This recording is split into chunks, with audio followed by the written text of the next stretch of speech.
जरांगे पाटील मुंबईमध्ये उपोषण करण्याच्या तयारीत। 29 ऑगस्टच्या आंदोलनाच्या परवानगीसाठी आझाद मैदान पोलिसांकडे अर्ज। मुंबईमध्ये 1 सप्टेंबरला ओबीसींचा मोर्चा, लक्ष्मण हाकेंची माहिती, तर ओबीसी नेते आरक्षणावर बोलत नसल्याची खंत। धर्मस्वातंत्र्य कायदा रक्षाबंधनापासून अंमलात येणार, राज्य सरकारच्या वतीने अधिसूचना प्रकाशित। शिवसेना पक्षाने चिन्ह प्रकरणी थोड्याच वेळात सुनावणी, कपिल सिब्बलांचा युक्तिवाद संपणार, सिब्बलांनंतर शिंदेंचे वकील युक्तिवाद करणार।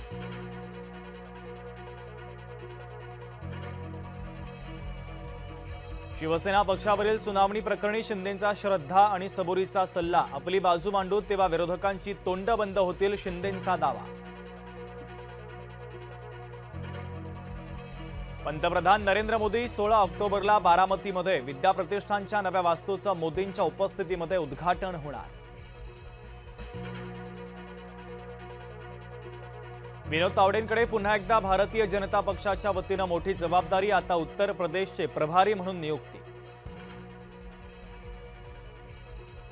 मुंबईसह महाराष्ट्रामध्ये 2 कोटीपेक्षा जास्त मतदार वगळणार, एसआयआर फॉर्म न भरण्याचं प्रमाण 21%, आगामी निवडणुकीमध्ये मोठा फेरबदल होणार।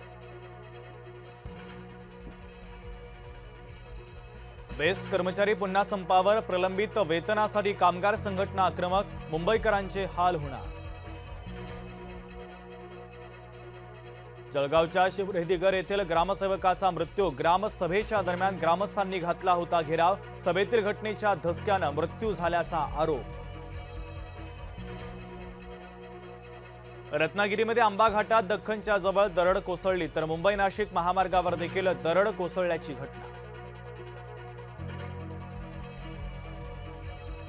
गर्भवतीला झोळीतून नेताना व्हिडिओ व्हायरल, तर आमदार महेश बालदी म्हणतात अशा रील्सनं काही फरक पडत नाही, आदिवासी पाड्यातील रस्त्याची दुर्दशा, बालदींचं वादग्रस्त विधान।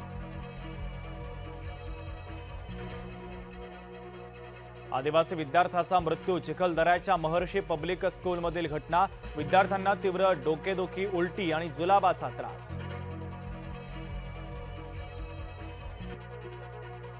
मराठवाड्यामध्ये पावसाचा 17 दिवसांचा खंड, खरीपाची पिकं धोक्यात, मध्य लघु प्रकल्पातील पाणी साठा देखील उतरणीला।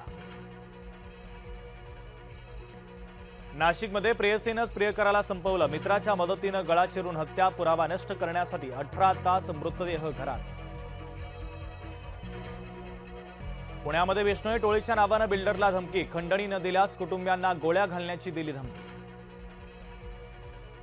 जळगावमध्ये 15 दिवसापासून शाळेला पाण्याचा वेढा, वर्ग मदरशामध्ये भरवण्याची वेळ, ममुराबादच्या विद्यार्थ्यांचं शैक्षणिक नुकसान।